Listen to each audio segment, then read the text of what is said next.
Good morning, welcome to 7-Star Tarot, and Merry Christmas. This is a general reading for anybody who finds it on Christmas Day, or anywhere thereabouts.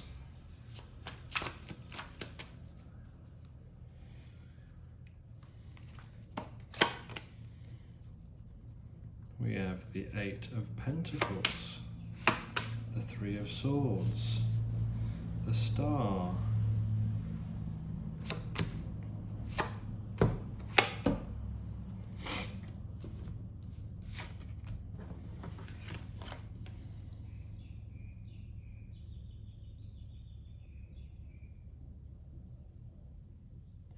you may feel like, even though it's the holidays, you still need to be working.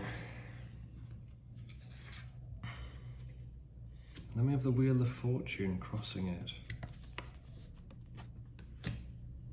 Wheel of Fortune is about how everything changes. It's about that the concepts that people think of as kind of like good luck, bad luck, you know, there's things that you're not in control of. They're actually just a product of circumstance. So it kind of draws attention to the role of randomness and the role of chance in the events that happen in all of our lives. And there's a stability, yes. So 4 is quite a key number in this card. You have the 4 cherubs, which are the human, symbolizing Aquarius, the lion symbolizing Leo, and then we have, in this one, we have a calf with wings and an eagle. I'll have to look up what those other guys symbolize, but I guess eagle should symbolize Scorpio, maybe, because it's like the eagle is the elevated form of the scorpion. Like on Aleister Crowley's Tarot deck, you have the scorpion kind of like evolving into the eagle. Not evolving, because that kind of implies that the eagle is better than the scorpion, but they're kind of like different aspects of the same concept in some way. And then I don't know what this little calf is supposed to represent. What are the... oh, it's Taurus, of course, because that's the other fixed sign. So we have Taurus, Leo, Scorpio, and Aquarius, which are the 4 elements, like one sign for each of the elements in the fixed, in their fixed astrological signs. So I guess the fixed signs are kind of like stable. So there's very much a sense of like stability in this card. And the number 4 indicates stability as well. You have the 4 of Wands, which is all about a stable family life. And then in the center you have this wheel which is continuously turning. So it's like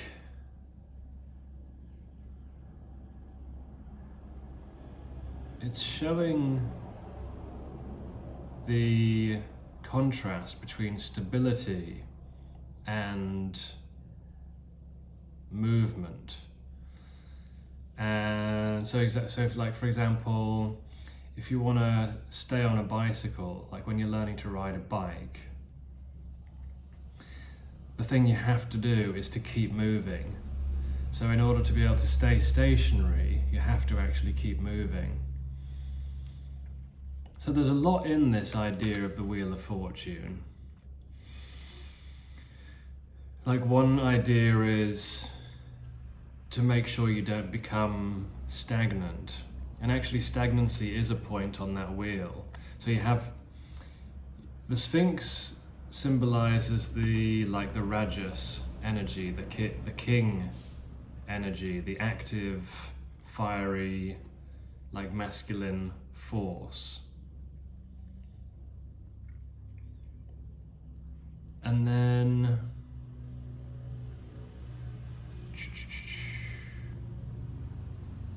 what are the three forces in the Hindu scriptures? There's the Raja, which is the king,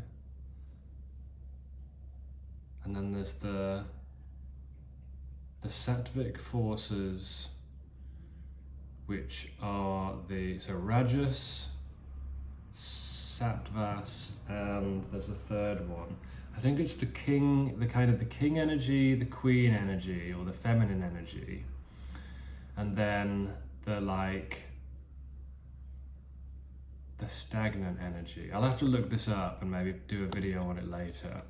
But there's three kind of mutually opposing forces. And as the wheel revolves, it kind of brings each of the different forces to the top. So at some points you'll find that you'll be active. You'll have like energy to do things, to pursue things, to go after the things that you want. At some points you'll find yourself being very inactive, and just not moving and sort of becoming quite stagnant. And then what is the third principle though? Is the king principle kind of creation, and then the queen principle would be more like destruction, maybe? Which makes sense, I guess. The feminine goddess Kali in the Hindu pantheon is the goddess of destruction.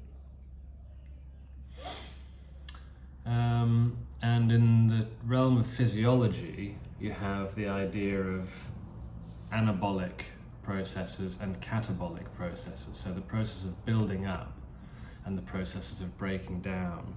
So there's a time to build, and there's a time to destroy, and there's a time to do nothing. And in the process of moving across those three states exists a kind of stability. So I could go on and on about the symbolism of the Wheel of Fortune, but there's a mirroring here in the idea of the discs or the wheels or the pentagrams, because they're circular, implying movement, but the stamp of the pentagram, which obviously symbolizes spirit, the four elements, and then the triumph of the spirit over those elements, gives the coins a sense of stability and endurance and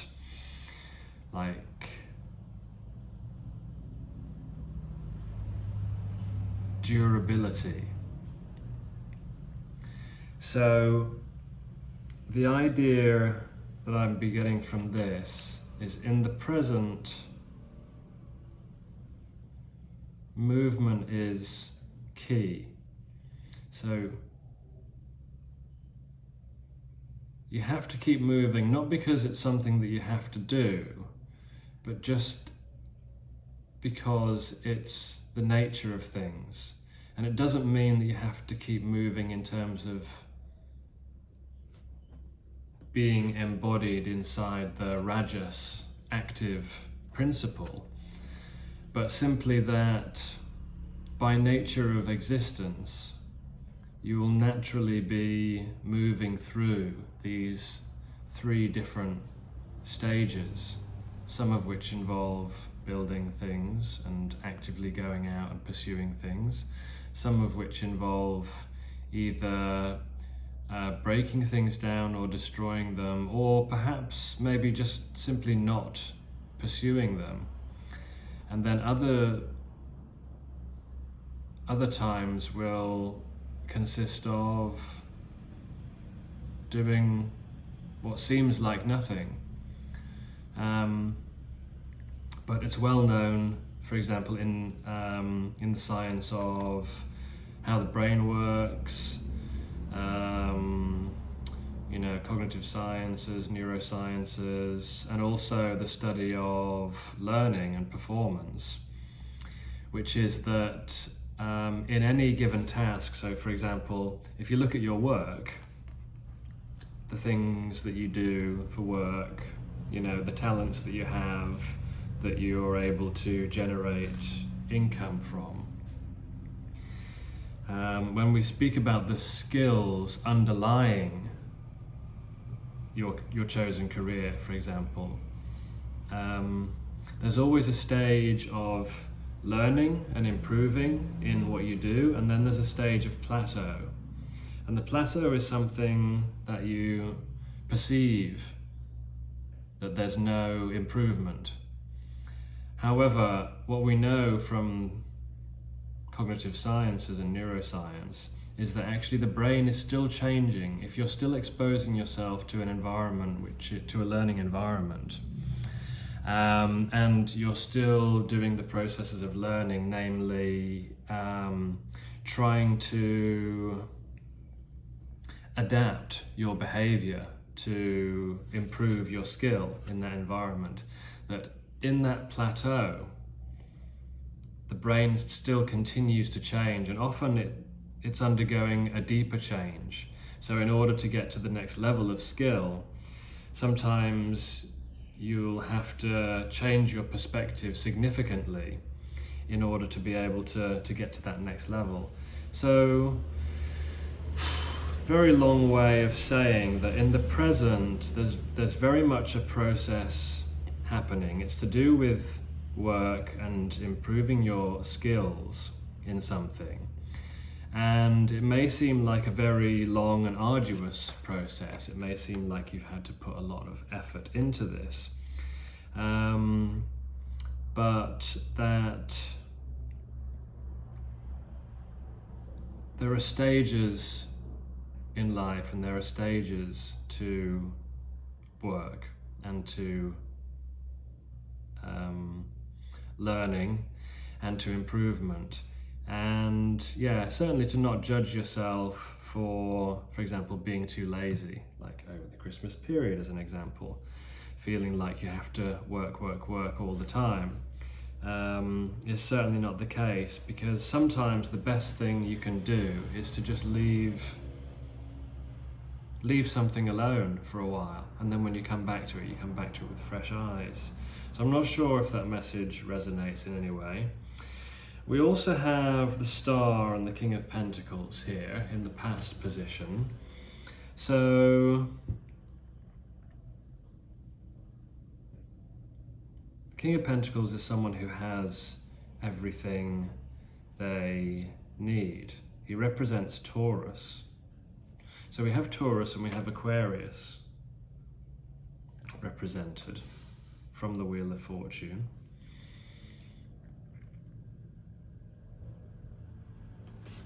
What is this about? Yes, the King of Pentacles is very abundant, but he does look a little bit lonely.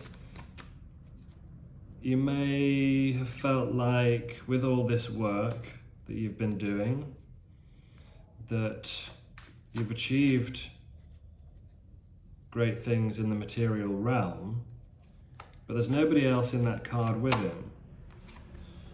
Four of Wands. This may be in the process of working towards the things that you want, the stable and happy home life. you may have had to do a significant amount of healing from situations where there was a sense of loneliness and having to do things yourself. Page of Pentacles. What about the Page of Pentacles, the Lovers, Ten of Wands,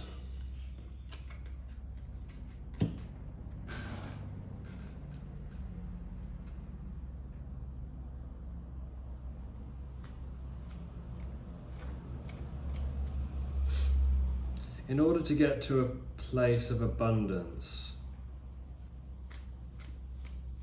material abundance and of wealth, and to step into your identity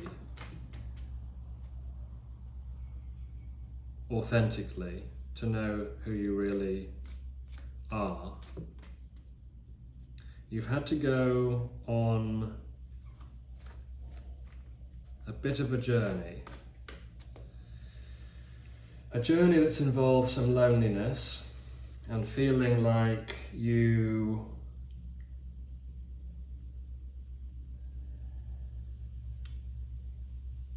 weren't included in other people's worlds at times, and you had to move on from a situation where you felt like you were left out in the cold, and you had to decide to begin your own project. You had to go out on your own. You had to make a choice between two different lives, and possibly between either two different people or between maybe a partner and your own well-being. And you had to put down a situation that was overwhelming so that you could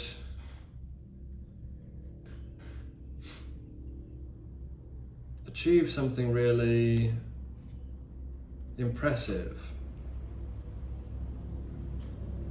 Yeah, you had to destroy, in a way, your old life. And some people, maybe not everybody agreed with the way that you did it, but you knew that in order to receive what you deserve, you had to turn your back on situations in the past.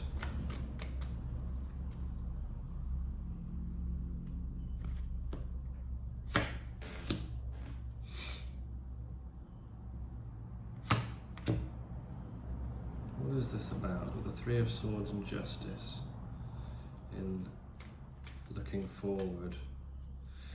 Okay, so Three of Swords came with the World.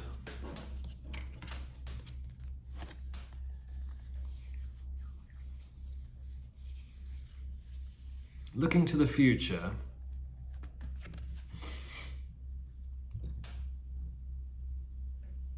it's time for the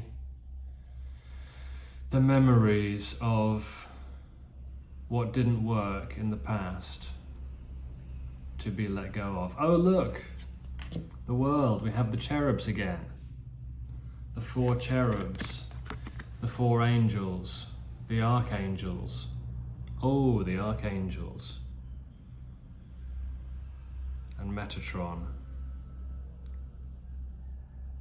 This is like a kind of support from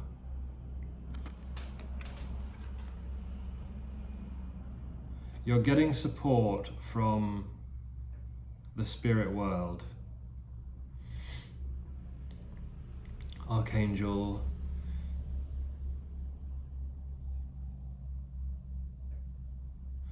Michael, Archangel Gabriel, Archangel Raphael, and Archangel, who's the fourth Archangel? It's not Azrael. Azrael.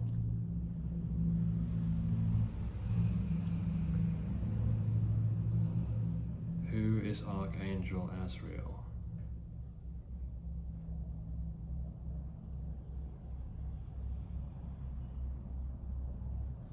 The angel of death in Islam, and a messenger of God who carries the souls of the deceased to the afterlife.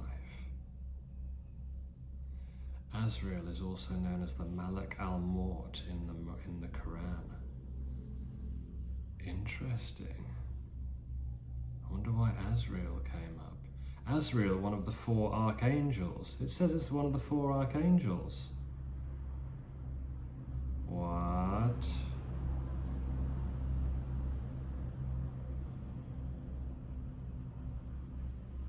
Azrael, God has helped, is the canonical angel of death in Islam. Psychopomp, transporting the souls of the deceased after their death. Interesting. I just said something was coming from spirit. Maybe you have loved ones watching over you from the world of spirit.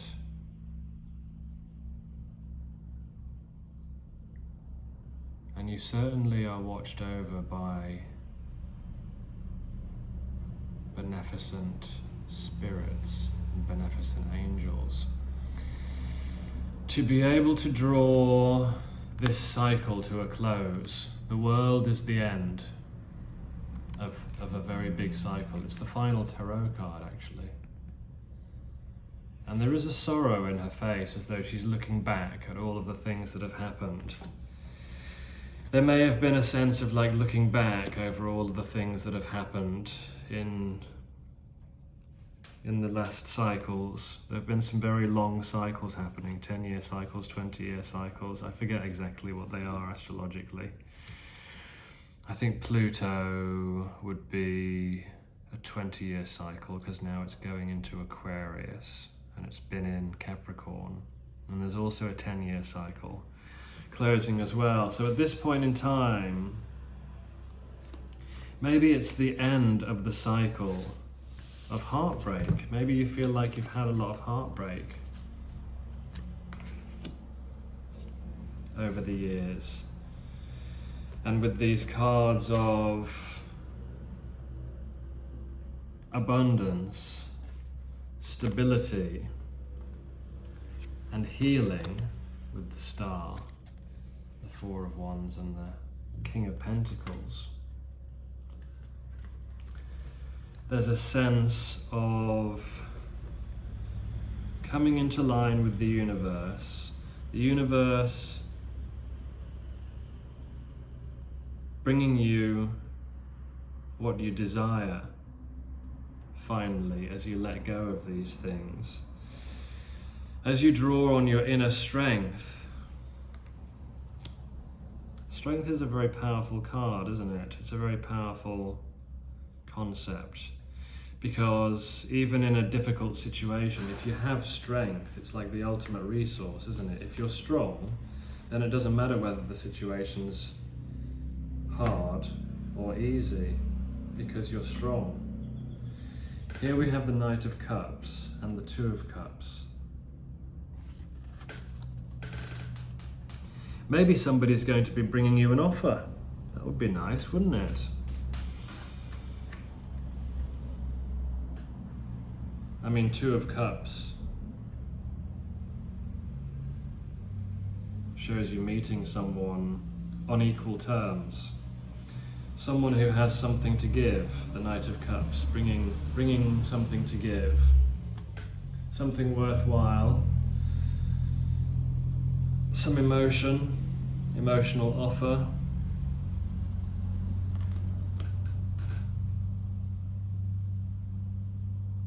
Looks like someone's going to be bringing you something that you've wanted. The Ace of Cups. the universe and maybe a person is going to be bringing you a partner. Because we had the Lovers in the past, but I feel like the Lovers there was more like a choice between someone you were with and a situation you had to resolve in your life. And we have the Justice and the King of Swords, the Knight of Pentacles. Why the Justice? Why the King of Swords? Ooh. Why the Knight of Pentacles? So clarifying the Justice, we have the Sun. Maybe it's going to become clear to you that everything that's happened had to happen for reasons. And the Sun is about freedom as well. It's about the moment when the sun comes up and bathes you in its warmth. It's like comfortable happiness, freedom, lack of worries, you know. The evaporation of worries and concerns. The sunflowers, freedom. Freedom to be who you are, with the child on the horse, enjoying himself. That finally, through all of these trials and tribulations, that you'll see that everything balances out. You have the King of Swords and the Devil. The King of Swords, I believe, can overpower the Devil, but beware of attachment. And the King of Swords is able to use his sword to slash through these chains of attachment. So beware of things that want to draw you in to become attached to them in some way. Addictions, toxic people, etc. Maintain your vigilance. This King of Swords is always vigilant. And maintain your composure as well at this time. Don't let yourself be swayed by things that want to trap you, things that want to overcome you, you know. Strength is there. Tame the lion inside, not with viciousness or aggression, but with a peaceful nature and with a calm disposition.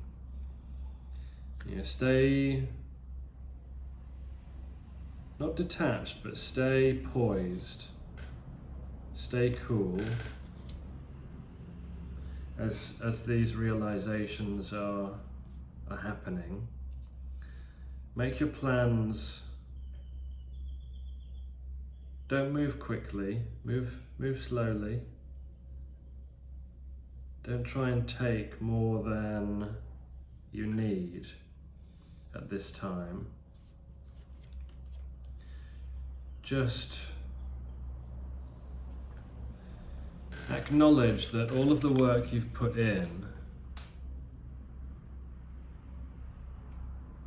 is still there, even when you take a rest, and that resting can also move you forward. So activity moves you forward as well as inactivity. Take the time to heal, to acknowledge the difficulties of the past, the choices that had to be made. Keep working on your stability, your abundance, and your healing.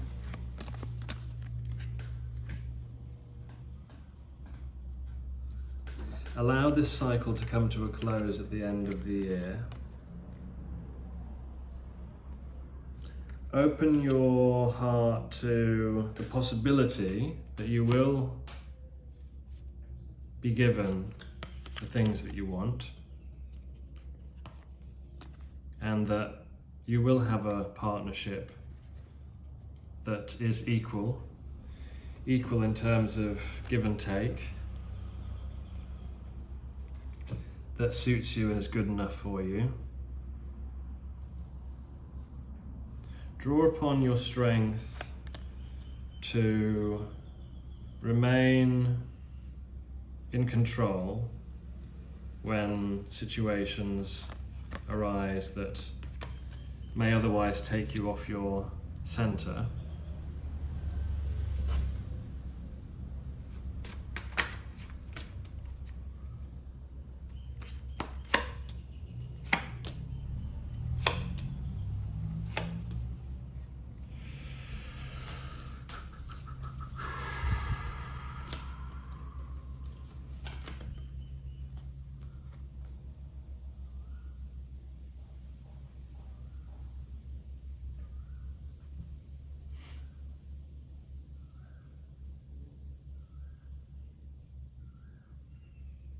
Something about confronting, something about once you are able to bring out, once you're able to overcome the things that have scared you in the past, like overcome your fears by taking action and going towards what you're passionate about,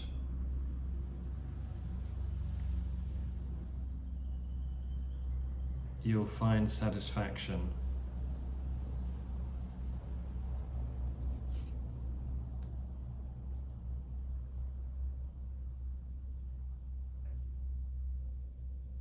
Yeah, just keep moving.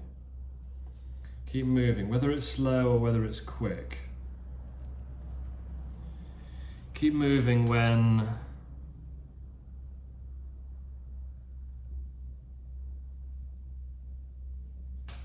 things arise from the unconscious that you have to deal with. Focus on what you're passionate about.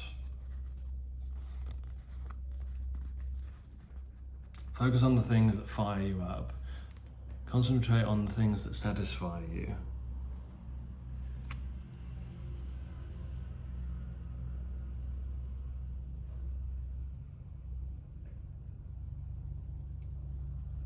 Yeah, be quick but not hasty. Like, don't take shortcuts, but keep moving.